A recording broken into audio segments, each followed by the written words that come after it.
सदनामध्ये प्रश्न मांडला अध्यक्ष महोदय, अंमली पदार्थ हा राज्यातला सध्याचा किती महत्त्वाचा विषय आहे आपण अध्यक्ष महोदय लक्षामध्ये घेण्याची आवश्यकता आहे। मी आपल्याला एक दोन उदाहरणं देतो। क्रिस्टल मेथ नावाची पावडर अलीकडच्या काळामध्ये आपल्या देशामध्ये मिळायला लागलेली आहे।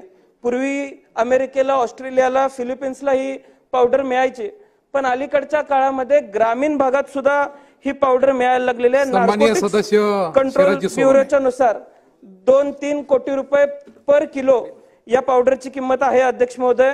नवी मुंबईमध्ये बाहेरच्या राज्यातून येणाऱ्या लोकांकडून याची विक्री केली जाते।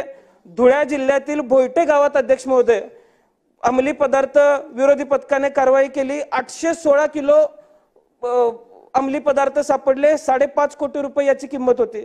त्यामुळे अध्यक्ष महोदय माझी आपल्याला विनंती आहे, आज ग्रामीण भागातल्या साध्या टपऱ्यांवरती सुद्धा अशा पद्धतीचे अंमली पदार्थ मिळायला लागलेले आहेत।